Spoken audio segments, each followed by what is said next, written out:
Hello everyone, welcome to all in Engineers Career Point Chandigarh. My name is Manish Singh and this is video lecture series on metal casting process for GATE 2025 and this is second lecture, correct?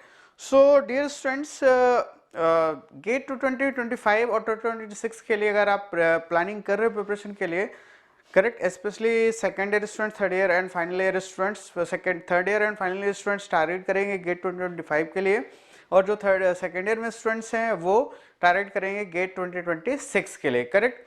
तो आपको preparation start कर देनी चाहिए because GATE exam is a very prestigious exam और बहुत ही conceptual exam है, काफ़ी depth में इसमें क्वेश्चंस आते हैं। इसकी प्रिपरेशन के लिए एटलीस्ट 1 ईयर का टाइम नीडेड है, करेक्ट है। तो आपको टाइम वेस्ट किए बिना अभी से जर्नी अपनी स्टार्ट कर देनी चाहिए, प्रिपरेशन जर्नी। और यहाँ पे चंडीगढ़ सेंटर में इंजीनियर्स करियर पॉइंट और यूरोपीडिया हम लोग यहाँ पे हैं, हमारा सेंटर है 34 सेक्टर में, यहाँ पे आप विजिट भी कर सकते हो। और इस वीडियो के डिस्क्रिप्शन में गूगल फॉर्म है, टेलीग्राम लिंक है, व्हाट्सएप कॉन्टैक्ट नंबर है। एनी मीडिया अगर आप चाहो तो कोई भी क्वेरीज हो आप कॉल करके हमें बता सकते हो और इमीडिएटली रिजॉल्व कर सकते हो। तो चलिए फिर स्टार्ट करते हैं आज का ये लेक्चर। तो गेट 2025 का मैंने जैसे आपको बताया कि हमने एक specially video lecture series start करी है मेटल कास्टिंग में and this is second lecture. So in this lecture you can see here I already discuss with you कि what is the manufacturing process और कितने टाइप्स की होती है, primary manufacturing, secondary manufacturing क्या है, मेटल कास्टिंग प्रोसेस होता क्या है, इंट्रोडक्शन हमने देखा, करेक्ट है। प्रोसेस में क्या क्या स्टेप्स फॉलो होते हैं उसके बारे में डिस्कस किया, उसी को हम यहाँ पे कंटिन्यू करने जा रहे हैं। तो नेक्स्ट हम यहाँ पे देखने वाले दोस्तों के फ्लो चार्ट, करेक्ट है, कि कास्टिंग प्रोसेस अगर आपको परफॉर्म करना है, कोई भी प्रोडक्ट आपको कास्टिंग से प्रोड्यूस करना है या बनाना है, तो आपको कौन से स्टेप्स को फॉलो करने पड़ेंगे and what is the sequence of those steps, correct.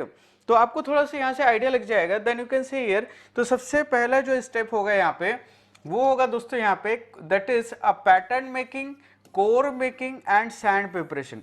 ये तीन ऐसी प्रोसेस है, तीन ऐसी स्टेप्स हैं जो साइमल्टेनियसली हो सकती हैं, करेक्ट है। तीनों को हम एक साथ कर सकते हैं।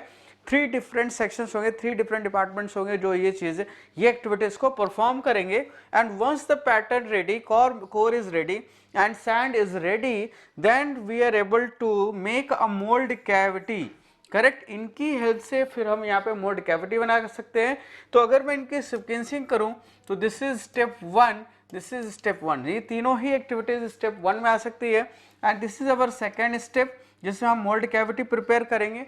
And once the mould cavity is prepared, तो थर्ड स्टेप होगा आपका यहाँ पे, that is melting of the molten metal.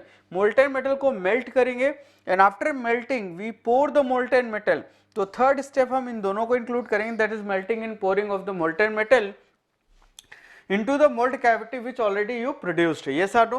And after that, once the pouring takes place, then you start to leave this system for some time so that the molten metal gets solidified, is that right? तो solidification के लिए आपको क्या करना पड़ेगा, उसको mould cavity को छोड़ देना पड़ेगा क्योंकि ऑलरेडी हमने उसमें मोल्टेन मेटल को फिल कर दिया है। अब आपको उसको सॉलिडिफाई होने के लिए छोड़ देना है, करेक्ट। और उसके बाद ये यहाँ पे हमें कुछ करना नहीं, you just leave the mould cavity with molten metal so that it can be solidified. And once it gets solidified, now you need to remove all the sand moulds and we perform cleaning, correct. तो ये simultaneously यहाँ पे आप क्या करोगे, solidify होने के बाद हम जो भी सैंड है, मोल्ड है, उसको ब्रेक करके बाहर निकालेंगे, हमारा प्रोडक्ट बाहर निकलेगा। देन उसमें जो भी गेटिंग एलिमेंट्स वाले पार्ट है उनको कट करके रिमूव करेंगे, फिर उसके बाद क्लीनिंग की जाती है एंड क्लीनिंग के बाद यहाँ पे at the last finishing process. So this is the sequence जिसमें हम कोई भी मेटल कास्टिंग प्रोसेस को परफॉर्म करने वाले हैं। नेक्स्ट क्वेश्चन आता है कि एडवांटेजेस क्या है कास्टिंग प्रोसेस के। तो यहाँ पे आप दोस्त देख सकते हो कि since in the metal casting process the object is produced by pouring of molten metal into predefined mold cavity, is it right? Pouring of molten metal into predefined mold cavity, correct? Pouring of molten metal into predefined mold cavity, therefore most integrate shapes can be produced. मतलब बहुत complex object होगा तो भी हम easily बना सकते हैं क्योंकि as you know that the liquid has a tendency to obtain any shape, जहां पे भी आप उसको फिल करोगे उसी शेप को वो ऑक्यूपाई कर लेगा, यस और no. Next, sometimes due to the metallurgical constraints, like कुछ मटेरियल्स ऐसे होते हैं they are very hard, it can not be easily machine, तो हम कास्टिंग करके बना सकते हैं, इज इट राइट। कुछ मटेरियल्स कुछ मटेरियल ऐसे होते हैं जिनको डिफॉर्म करना डिफिकल्ट है, जहां पे मेटल फॉर्मिंग करना डिफिकल्ट हो सकता है, तो उनको भी हम कास्ट करके बना सकते हैं, जैसे कास्ट आयरन है। कास्ट आयरन की मशीनिंग डिफरेंट डिफिकल्ट है, साथ में अगर आप मेटल फॉर्मिंग करना चाहोगे तो मेटल फॉर्मिंग भी यहाँ पे काफी डिफिकल्टीज फेस करनी पड़ेगी। तो दोनों ही वजह से यहाँ पे मेटलर्जिकल कंस्ट्रेंट की वजह से हमें मेटल कास्टिंग एक एक्स्ट्रा एड देता है कि हम इजिली इसको इससे हम पार्ट्स को प्रोड्यूस कर सकते हैं bye melting of this metal, correct. Another advantage कि very small casting from few grams, few hundred grams to a very large casting up to 100 tons can be easily produced. And the last one, that it is economical, very little wastage, and the extra metal in each casting is remelted and reused. And even if I talk about the tooling cost, then the tooling cost is also very less in the case of metal casting process. So these are the advantages. But along with these advantages, we have some limitations also. What limitation? You can see cast exposed a crack while cooling if the design is not suitable. अगर आपने proper design नहीं किया है तो कहीं ना कहीं during solidification जो casting है उसमें crack propagate होगा. Is it right? Next, it is limited to small quantities production. Correct, casting से आप बहुत ज्यादा पार्ट प्रोड्यूस नहीं कर सकते हो, ये स्मॉल प्रोडक्शन के लिए सुटेबल होता है, इज इट राइट। जैसे 50 प्रोडक्ट या 100 प्रोडक्ट या 1000 बनाने हैं then you can make it, लेकिन अगर लाखों करोड़ों प्रोडक्ट्स बनाने हैं तो फिर कास्टिंग से बनाना थोड़ा डिफिकल्ट हो जाएगा। सरफेस फिनिश क्वालिटी जो होती है वो काफी पुअर होती है, further machining is required, is it right, and dimensional accuracy is also poor, so that's why we need to perform machining process to get the desired dimensions.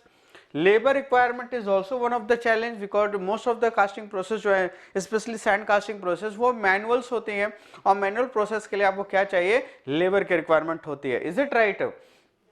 फिर भी एक लिमिटेशन है, और यहाँ पे मैंने एक लिमिटेशन मेंशन नहीं किया, that is environmental impact, correct है। तो ये बहुत बड़ा लिमिटेशन है इवन कास्टिंग का, जिससे जितनी वेस्टर्न कंट्रीज हैं वो सारा का सारा जो कास्टिंग है वो डेवलपिंग कंट्रीज को दे रही है। क्यों? क्योंकि कहीं ना कहीं पोल्यूशन बहुत ज़्यादा होता है, कार्बन क्रेडिट्स बाय करनी पड़ती है, तो इट्स बेटर है कि हम उन्हीं को जो कार्बन बहुत ज़्यादा इमिट नहीं कर रहे हैं जो कंट्रीज या डेवलपिंग कंट्रीज है उनको ये प्रोडक्ट बनाने के लिए दे दिया जाता है। तो जो इन्वायरमेंटल इम्पैक्ट है कास्टिंग का, that is also one of the biggest limitation, is it right. क्योंकि मोस्ट ऑफ द जो एनर्जी सोर्स होगा वो कोल बेस्ड होता है, कोल की हेल्प से हम क्या करते हैं, मेटल को मेल्ट करते हैं। Now it is induction furnace बन गए हैं, ऑब्वियसली फर्नेस की हेल्प से गर्म किया जा सकता है, बट स्टिल जो कास्टिंग प्रोसेस जब हम करेंगे तो उसमें बहुत टॉक्सिक फ्यूम्स और बहुत अननेसेसरी गैसेस प्रोड्यूस होती है जो कहीं ना कहीं इन्वायरमेंट को काफी इंपैक्ट डालती है, करेक्ट। ओके, नेक्स्ट आता है एप्लीकेशन। तो इसका एप्लीकेशन इनफाइनाइट एप्लीकेशन में कहूँ तो भी कोई दिक्कत नहीं होगी, क्योंकि मिलियंस ऑफ पार्ट्स जो होते हैं वो मेटल कास्टिंग प्रोसेस से बनाए जाते हैं, और जो भी आप सोच सकते हो वो सारे पार्ट्स हम कास्टिंग से बना सकते हैं। उनमें से कुछ एग्जांपल मैं आपको बता रहा हूँ, जैसे मशीन टूल है, machining, casting, plastic moulding, forging, extrusion, forming, ये इनके लिए जो भी टूल्स रिक्वायर्ड होते हैं सब हम कास्टिंग से बना सकते हैं। प्लांट मशीनरीज को बना सकते हैं, जैसे chemical, petroleum, paper, sugar, textile, steel, thermal power plant, इनमें जो मशीनरीज में लगते हैं, जैसे लेथ मशीन की अगर मैं बात करूं, लेथ मशीन का बेड है वो कास्टिंग से बनाया जाएगा, इज इट राइट। गियर्स होते हैं वो भी कास्टिंग से बनाए जा सकते हैं, बहुत बड़े बड़े साइज के गियर्स हैं, करेक्ट। तो ऐसे बहुत सारे पार्ट्स हैं जो हम कास्टिंग से बना सकते हैं। Heavy equipments are also made by casting process which is used in construction, farming and mining industries। Transport section की अगर ट्रांसपोर्ट सेक्टर की अगर मैं बात करूं तो ऑटोमोबाइल हो गया, एरोस्पेस हो गया, रेलवे हो गया, शिपिंग इंडस्ट्रीज हो गए, इनके भी पार्ट्स जो होते हैं वो मेटल कास्टिंग से बनाए जा सकते हैं, इज इट राइट। तो ये कुछ एप्लीकेशंस है जो मेटल कास्टिंग के मैंने आपको बताए कि हम बना सकते हैं, इज इट राइट। नेक्स्ट आता है detail classification of metal casting process. So metal casting here divided into three group, that is expendable casting, permanent casting and continuous casting. If I talk about expandable casting, then you can see here sand casting, CO2 molding, investment, cell molding, plaster molding, ये कुछ examples हैं. Next, if I talk about permanent casting, then die casting, and itself die casting is divided into gravity die and pressure die casting. And pressure die casting is further divided into these two groups, that is cold chamber pressure die casting and hot chamber pressure die casting. Another one, that is centrifugal casting. In this we have true centrifugal, semi centrifugal and centrifuging casting. And the last one, that is slush casting. Correct. तो ये क्या है, ये permanent casting है। Permanent casting मतलब यहाँ पे metal mould cavity use होता है, जिसे हम डाई कैविटी भी कह सकते हैं, जिसके अंदर मेटल को फिल करके सॉलिडिफाई करके प्रोडक्ट बनाए जाते हैं। यहाँ पे हर प्रोडक्ट के लिए इंडिविजुअल मोल्ड कैविटी बनाने की जरूरत नहीं होती, but in expendable casting unit individual mould cavity for individual casting, is it right? And the third category, that is continuous casting.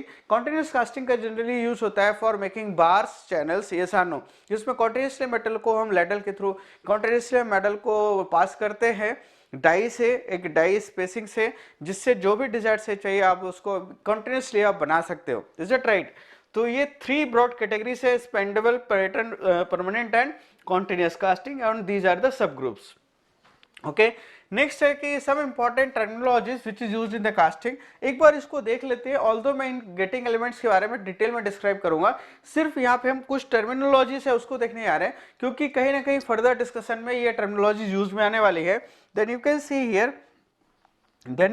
Here, so you can see, ये जो upper portion होता है casting का उसे हम कोप कहते हैं, जो बॉटम पोर्शन होता है वो ड्रैग कहते हैं, और अगर इन बिटवीन कुछ और भी रहा तो उसको हम चीक कह देते हैं, इज इट राइट। और ये जो रेड कलर की मैंने लाइन ड्रॉ करी है, this is actually, this is called as parting line, correct. Parting line क्या होता है, ये एक बाउंड्री होता है in between cope and drag, correct. Upper box, upper mould और बॉटम मोल्ड के बीच में, मोल्ड फ्लास्क, सॉरी फ्लास्क के बीच में जो बाउंड्री होती है, that is called as parting line.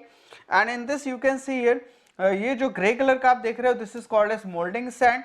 ये जो आप रेड कलर का देख रहे हो या ब्राउन कलर का, इसे हम कहते हैं फ्लास्क। ये फ्लास्क क्या होता है, इधर it is made up of wood और it is made up of metal, ये करेक्ट, किसी का भी बना सकते हैं। This is mould cavity, this is sprue, this is vent hole, this is runner, this is, sorry, this is mould cavity, this is riser, this is vent hole, this is sprue and this is pouring cup, correct. तो ये कुछ यहाँ पे getting elements लगे हुए हैं। तो मैं ऑलरेडी, मैंने जैसे आपको बताया कि मैं डिटेल में इन सबको डिस्क्राइब करने वाला हूं, so don't worry about this, correct. Detail में डिस्कस करेंगे। आप थोड़ा सा टर्मिनोलॉजी यहां देख लो कि क्या क्या पार्ट्स इसमें लगे होते हैं। ओके, नेक्स्ट आता है जो वेरी इंपॉर्टेंट पार्ट है, जैसे मैंने आपको बताया था कि सिलेबस में कि मैं डिस्कस करूंगा वन बाई वन, जैसे पैटर्न है, मोल्डिंग सैंड है, फिर आपका गेटिंग डिजाइन है, metal types of metal casting process है, डिफेक्ट्स है, उसी सीक्वेंस में हम आगे बढ़ेंगे।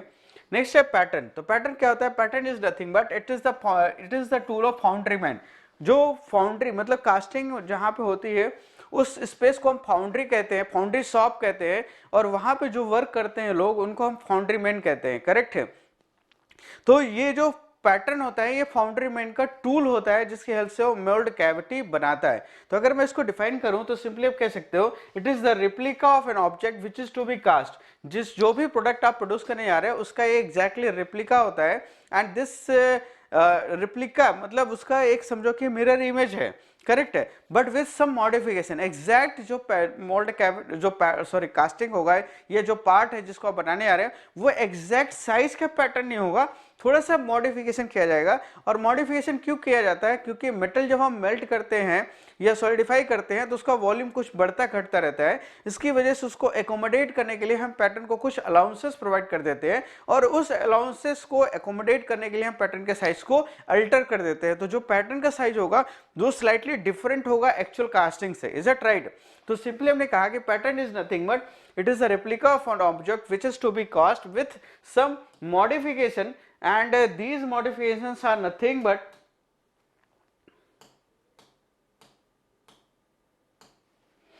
these modifications are nothing but in terms of allowances, chaplets और paddings, is it right। तो मैं ये सारी terminologies one by one discuss करूंगा, don't worry about this। Next आता है the mould cavity is made with the help of pattern, जो mould cavity है वो पैटर्न की हेल्प से बनाया जाता है, and the pattern and the part to be made are not same. ये ध्यान रखना, यहाँ पे कई बार क्वेश्चन डायरेक्टली आ जाता है आपके जो आप डिफरेंट पीएसयू एग्जाम वगैरह होते हैं, एसएससी एग्जाम होता है, तो वहाँ पे इस तरह की क्वेश्चन पूछा जाता है कि पैटर्न जो होता है वो एग्जैक्टली सेम साइज का बना होता है या डिफरेंट साइज का। तो आपको बताना है कि जो पैटर्न होता है वो एग्जैक्टली सेम साइज का नहीं होता है। And pattern is always made, you can C pattern is always made larger than the final product that can be made with the help of casting. Is it right? Pattern का size हमेशा slightly बड़ा बनाया जाता है जो भी part आप produce करने जा रहे हो उससे, करेक्ट। नेक्स्ट आता है टाइप्स ऑफ पैटर्न। तो you can see here we have 10 types of pattern, single piece pattern और solid piece pattern, split pattern, cope and drag pattern, match plate, gated pattern, loose piece pattern, sweep pattern, segmented, skeleton and follow board pattern. तो यहाँ पे आप देख सकते हो 10 pattern है। चलिए वन बाई वन डिस्कस करते हैं हम यहाँ पे। तो फर्स्ट वन है that is single piece pattern. ये ध्यान रखना, सिंगल पीस पैटर्न वहां पे यूज किया जाता है जब हम बहुत सिंपल कास्टिंग बनाते हैं, वो बहुत ही सिंपल, वेरी सिंपल कास्टिंग जब हम उसको प्रोड्यूस करते हैं तो हम यहाँ पे क्या बनाते हैं, सिंगल पीस पैटर्न बनाते हैं। Is it right? तो यहाँ पे आपको इसमें अगर कुछ पूछा जाता है तो क्या होता है, ये simplest type pattern and it is suitable for making simple shape with very small, simple shape and very small size. छोटे छोटे ऑब्जेक्ट बनाने हैं, सिंपल साइज कैसे बनाने हैं, सिंपल शेप के बनाने हैं, स्मॉल साइज के बनाने हैं, तो हम क्या यूज करते हैं, सिंगल पीस पैटर्न। तो आप यहाँ पे देख सकते हो एक सिंगल पैटर्न है, इसी की वजह से हम, इसी की हेल्प से हम एंटायर मोल्ड कैविटी को प्रिपेयर करेंगे। और एक बात ध्यान रखना, you can see here this is a mould box. जब आप यहाँ पे कैविटी बनाओगे तो जब भी आप सिंगल पीस पैटर्न यूज करोगे, जब भी आप सिंगल पीस पैटर्न यूज करोगे तो सिंगल पीस पैटर्न के केस में याद रखना कि जो एंटायर कैविटी है, जो एंटायर कैविटी है वो दोस्तों यहाँ पे देख सकते हो एंटायर कैविटी है वो क्या होगा, सिर्फ ड्रैग पोर्शन में बनाया जाता है, ओनली ड्रैग पोर्शन में। और जो कोप पोर्शन होता है इसमें सिर्फ गेटिंग एलिमेंट्स को जनरली बनाया जाता है। Is it right? ऐसे गेटिंग एलिमेंट्स को बनाया जाएगा, करेक्ट। ये थोड़ा सा आपको यहाँ पे ध्यान देने वाली बात है कि कभी अगर कोई पूछा तो आप बता, जिससे आप इसको बता सको। Is it right?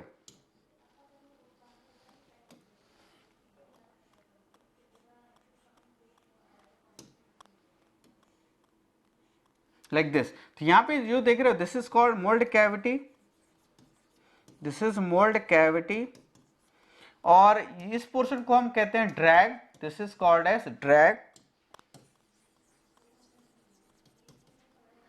This is called as drag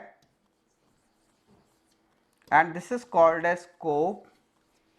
is it right? तो कोप में जो आप बना रहे हो this is called gating element,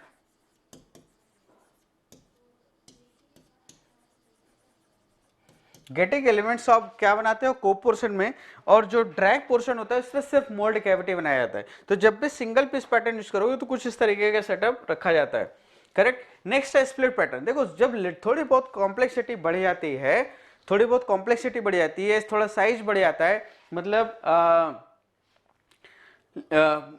little complex as well as medium size,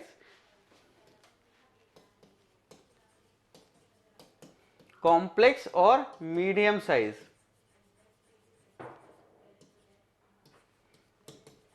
अगर ये आपको कास्टिंग करनी है तो जनरली हम स्प्लिट पैटर्न यूज करते हैं। मतलब यहाँ पे हम क्या करते हैं, पैटर्न को दो पार्ट में ब्रेक कर देते हैं। Is it right? और यहाँ पे ये पिंस लगी होती है जिसकी हेल्प से हम इनको प्रॉपर्ली अलाइन करके बना सकते हैं मोल्ड कैविटी को। Is it right?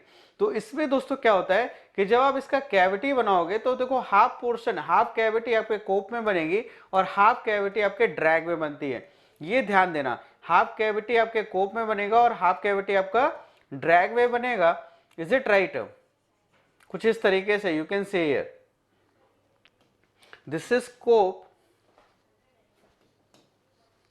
This is drag and this is cope. Half cavity यहां पे आप देख सकते हो, दिस इज पार्टिंग लाइन,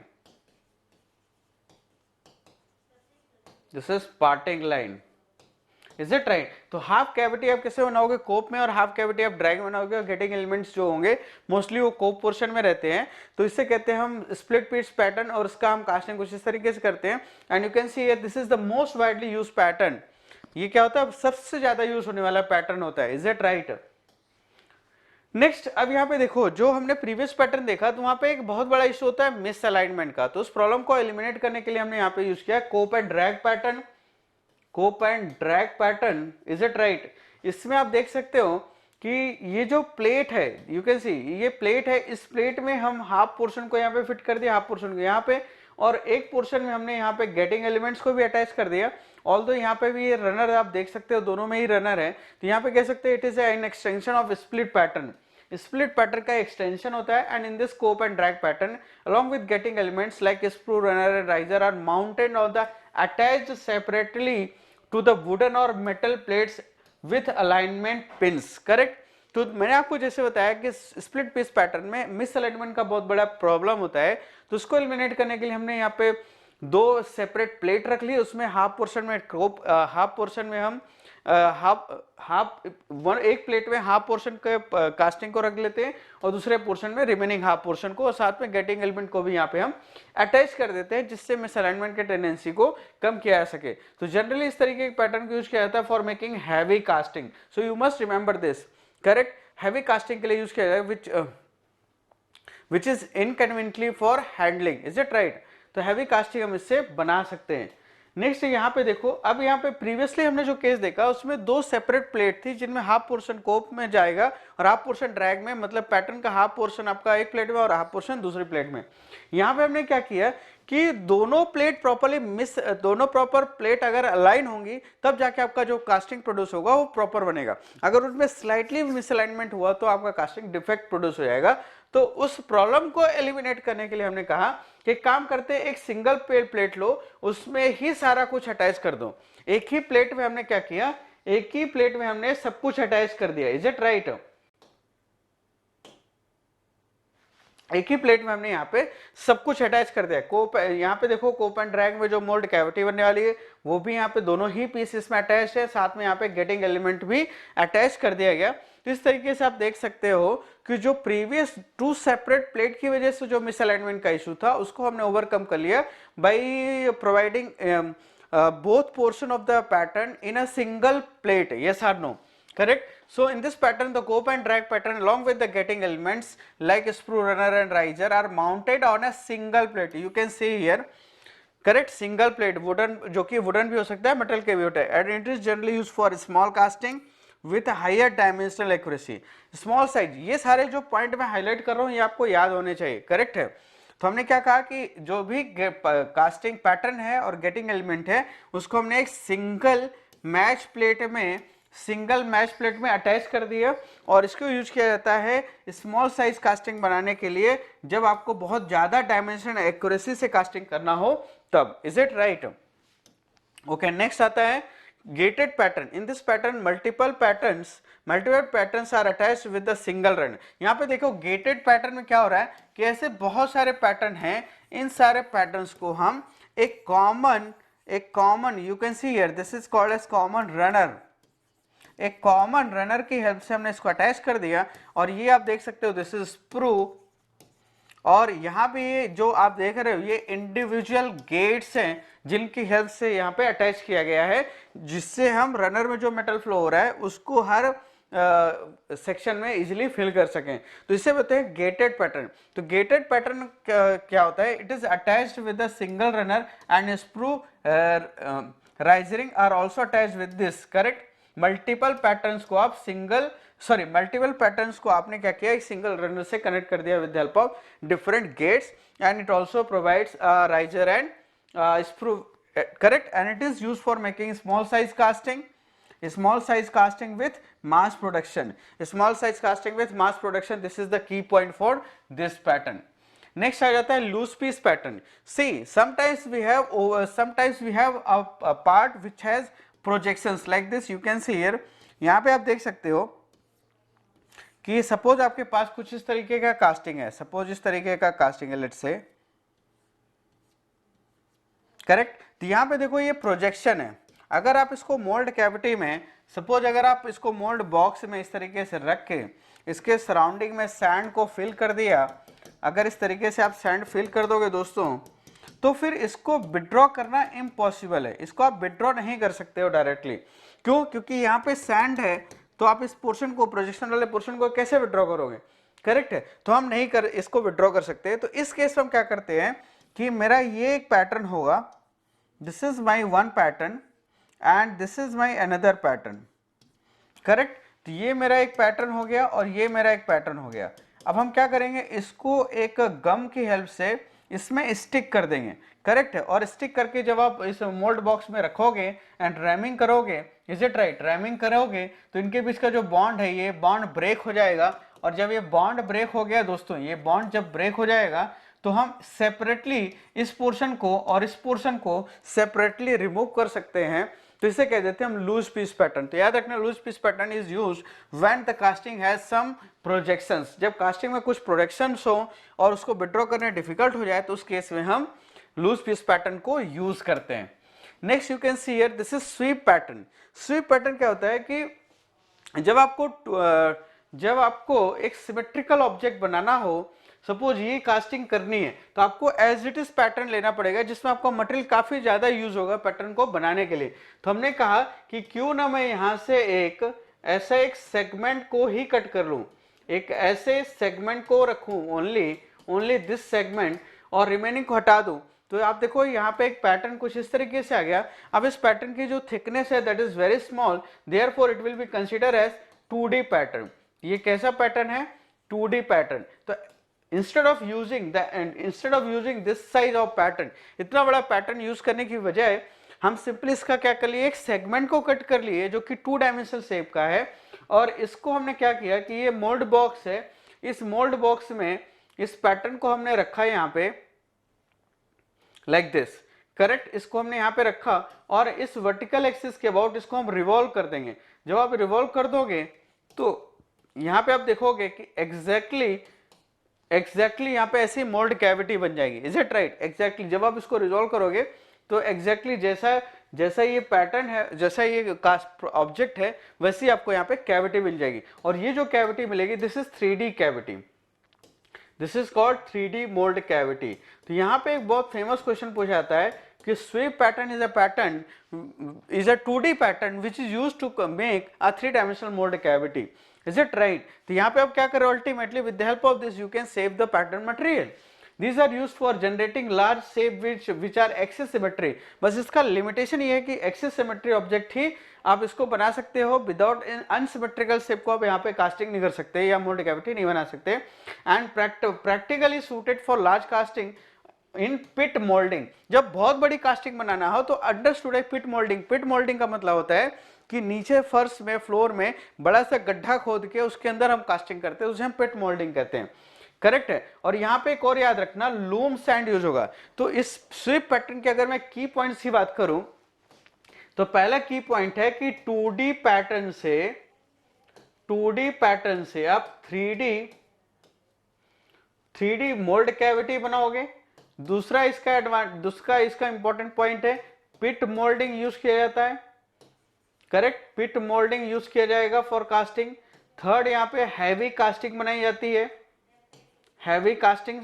चौथा यहाँ पे symmetry, only for symmetrical casting, only for symmetrical casting, सिर्फ सिमेट्रिकल कास्टिंग ही आप बना सकते हो, इज इट राइट।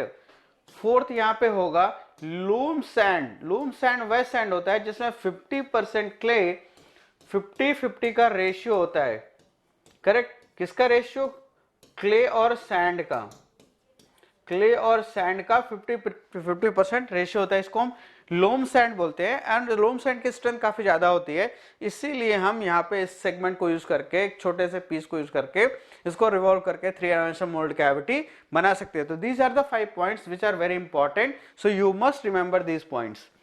नेक्स्ट आता है सेगमेंटेड पैटर्न। अब यहाँ पे देखो अगेन, ये आपके पास इतना बड़ा व्हील है जिसका हमें कास्टिंग करना है, तो एंटायर व्हील को ना यूज करके सिर्फ हम इतने सेगमेंट को यहाँ से कट कर लें, करेक्ट है। और इसको इस तरीके से कनेक्ट करके अगर मैं एक रिवॉल्व कर दूं एक मोल्ड कैविटी में रख के, तो आपको ये एंटायर कैविटी आसानी से मिल जाएगी, इसलिए कहते हैं हम सेगमेंटेड पैटर्न। अब चूंकि ये जो सेगमेंट होता है that is very small segment, और ये 3D पैटर्न है। देखो ये दोनों जो हमने प्रीवियस सेगमेंटेड पैटर्न पढ़ा, सॉरी प्रीवियस हमने स्वीप पैटर्न पढ़ा, और ये सेगमेंटेड पैटर्न समवॉट एक जैसे ही है, बट डिफरेंट क्या है कि यहाँ पे 3D पैटर्न को यूज करके हम 3D मोल्ड कैविटी बनाते हैं, 3D मोल्ड कैविटी बनाते हैं, is it right? 3D pattern को यूज करके 3D मोल्ड कैविटी बनाते हैं, जबकि हमने प्रीवियस केस में हमने आपको बताया कि 2D पैटर्न को यूज करके 3D मोल्ड कैविटी बनाया जाएगा, correct? Again this is suitable for symmetrical object, और इससे हम क्या बनाते हैं, फ्लाई व्हील, रिम, व्हील्स वगैरह। इसमें भी आपका लोम सैंड यूज होगा, इसमें भी आपका लोम सैंड ही यूज होने वाला है, इसमें भी आपका लोम सैंड यूज होने वाला है, इज इट राइट? और इससे आप फ्लाई व्हील, रिम, पुलिस, ये सब जो भी कंपोनेंट्स होते हैं इसको आप आसानी से बना सकते हो। नेक्स्ट आता है स्केलेटन पैटर्न। स्केलेटन पैटर्न यहाँ पे देख सकते हो कि इंटायर इतना बड़ा पैटर्न बना के ऐसा एक स्केलेटन बना लिया जाता है और इसको सैंड से फिल कर दिया जाएगा, इस स्केलेटन को भी, तो आपके पास पैटर्न सैंड का ही पैटर्न आपको मिल गया, इज इट राइट? और इससे फिर इसकी हेल्प से हम मोल्ड कैविटी बनाते हैं, इज इट राइट? तो इसके बोलते हैं skeleton pattern, this is called as skeleton pattern. So it is mainly use for making a very large casting. जब बहुत बड़ी कास्टिंग आपको बनाना हो तो आप स्केलेटन पैटर्न यूज करते हो। जैसे आपको टरबाइन में, हाइड्रोलिक टरबाइन है, उसका केसिंग बनाना है, उसका टरबाइन बनाना बड़ी साइज का, तो हम इसकी हेल्प से आप आसानी से बना सकते हैं। तो याद रखना, skeleton pattern is mainly use for making very large size casting and desired shape is obtained with the help of strickles. जो ये देख रहे हो यहाँ पे, इसको स्ट्रेकल्स बोलते हैं। नेक्स्ट आता है follow board pattern. Follow board pattern क्या है, यहाँ पे देखो ये पैटर्न है, that is very thin pattern. अब अगर ऐसे थिन पैटर्न को रख के अगर मैं सैंड फिल करके रैमिंग करूंगा तो because of very less thickness, rhyming force की वजह से ये डिस्टॉर्टेड हो जाता है, करेक्ट है? तो इस डिस्टॉर्शन को हमें प्रिवेंट करना है, तो इसके लिए हम इस तरीके का एक वुडन सपोर्ट प्रोवाइड कर देते हैं, इसे कह देते हैं हम फॉलो बोर्ड पैटर्न। तो एग्जैक्टली अगर मैं बोलूं तो this is not a pattern, this is a part which is use for supporting the pattern. Thin pattern को उसको सपोर्ट करने के लिए यूज किया जाता है, जिसे हम जनरली कह देते हैं follow board pattern. So this is all about pattern and वो पैटर्न की डेफिनेशन हमने यहाँ पे देखा, types of patterns and their application. So this is all about pattern and their types और उसके एप्लीकेशंस क्या हैं। Now I am going to end this session. Thanks for watching and good day to all of you guys.